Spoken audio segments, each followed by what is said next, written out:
ونستغفره ونعوذ بالله من شرور أنفسنا وسيئات أعمالنا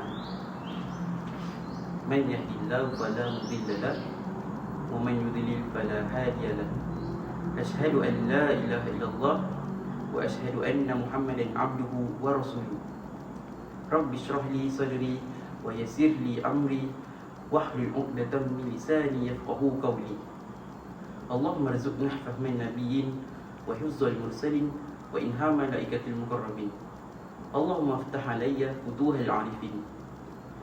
Assalamualaikum warahmatullahi wabarakatuh. Ismi Muhammad Reza Hisham bin Muhammad Nasir. Ufadilu ayyunada alayya bismi Reza.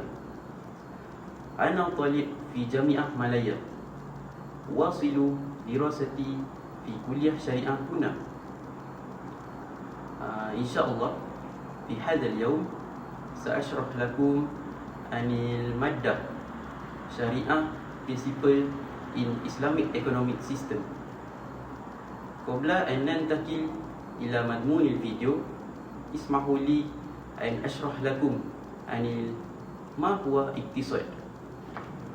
An economy is the system of production, consumption, distribution and trade of goods and services within a region, nation, or even a family.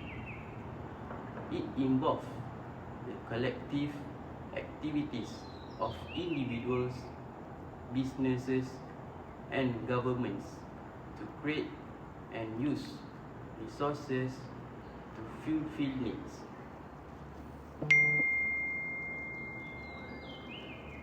Key elements of an economy include a medium of exchange like money, and it can be analyzed to different sectors such as primary, which is raw product, and then secondary, which is manufacturing, and last but not least, tertiary, which is services. Okay, right now I want to discuss a few things about economy. First thing first, production, consumption, and trade. An economy is fundamentally about how people and organizations make, buy, sell, and use goods and services.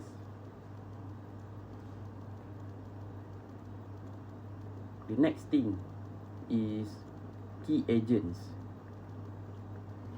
It includes the actions of consumers, businesses, and governments.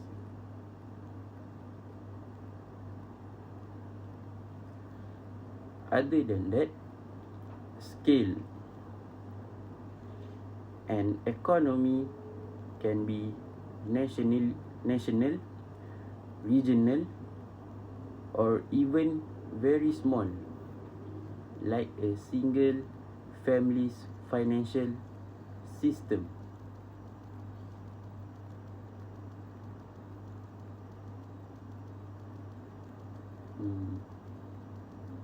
Furthermore,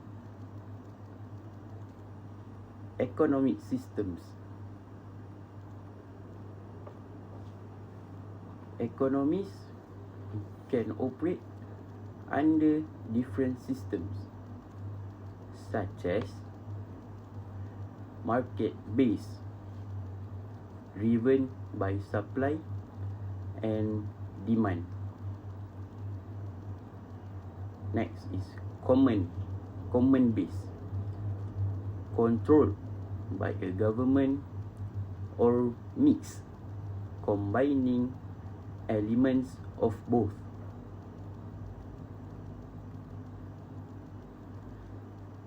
And the last but not least, economic measures.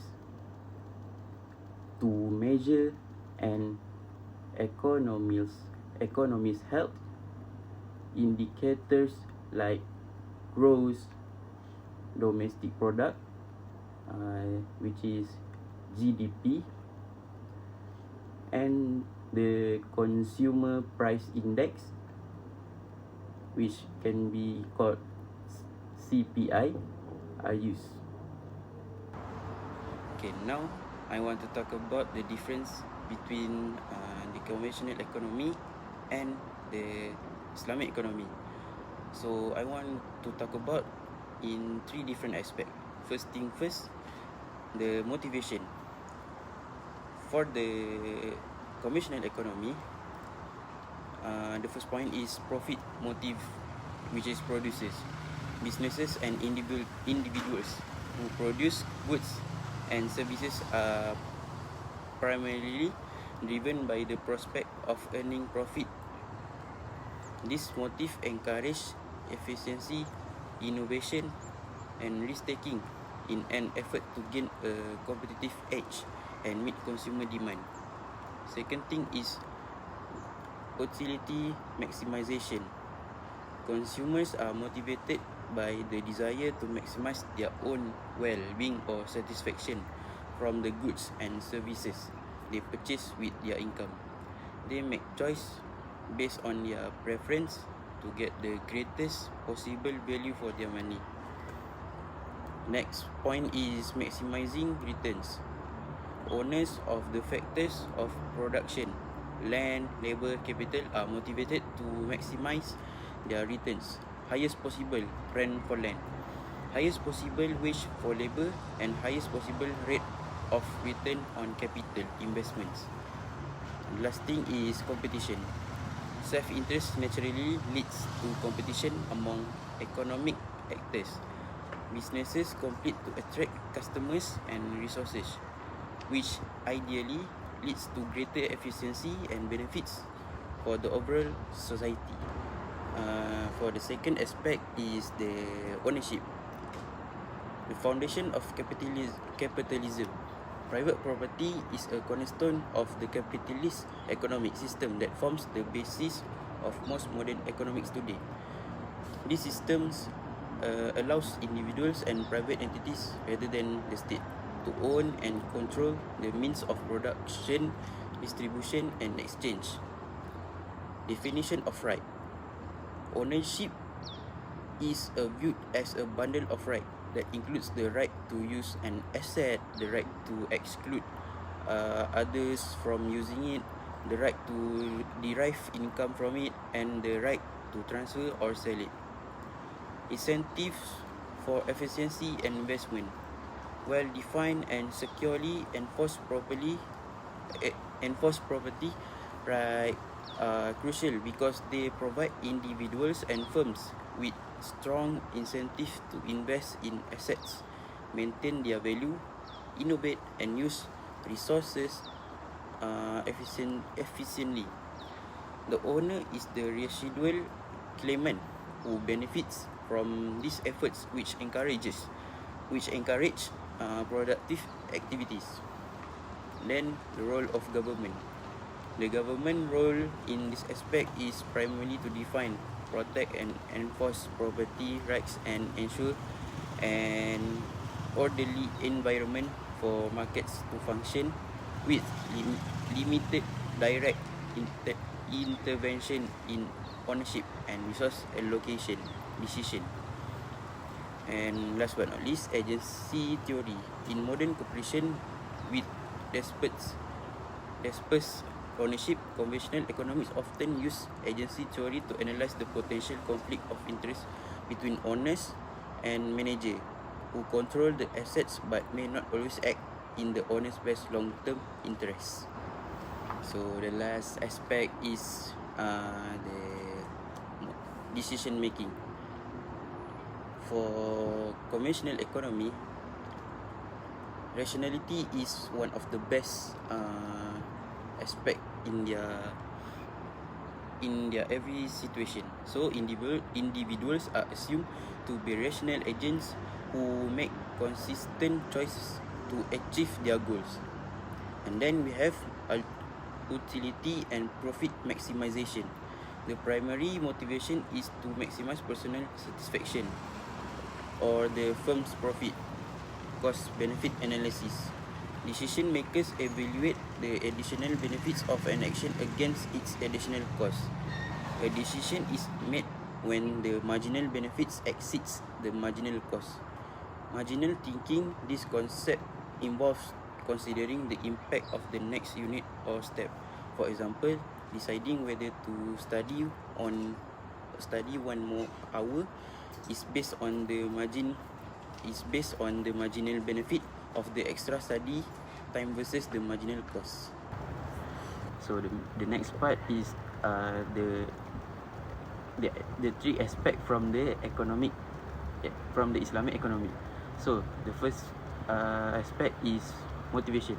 The motivation is to make a living, which is a part of worship, not to pursue a hedonic life, and not to pursue status, and let alone pursue wealth at all costs. While the goal of Islamic economy is also to uphold justice and brotherhood. The ultimate goal of Islamic economy is to achieve equity or balance in the distribution of income.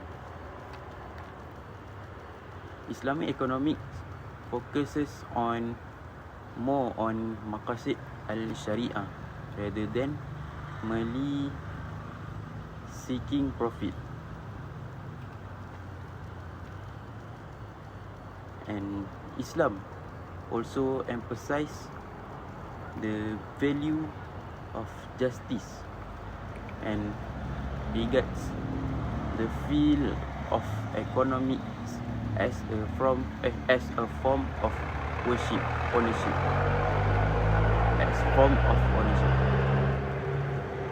And the next aspect is ownership. The absolute owner of everything on earth, including property, is Allah Subhanahu wa Ta'ala. Human ownership is only relative to doing trust and managing it according to its term.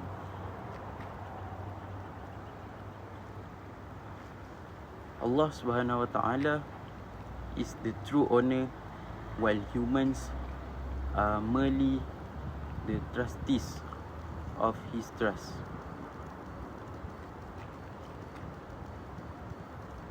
Owners are also encouraged to maximize their wealth for good purpose.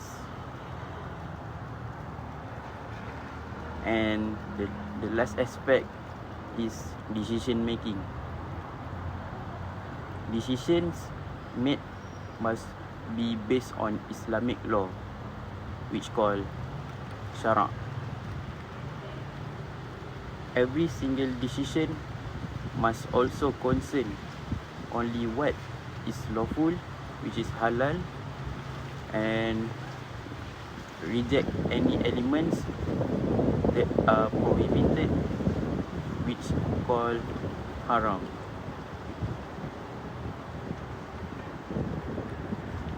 The determination of decisions must follow the Shura system, which is based on consultation rather than making decisions individually. Alhamdulillah, wasalna ila nihayati video wa atamanna an yakuna syarhi lakum syarhan wadihan wa yufidu lakum. Wassalamualaikum warahmatullahi wabarakatuh.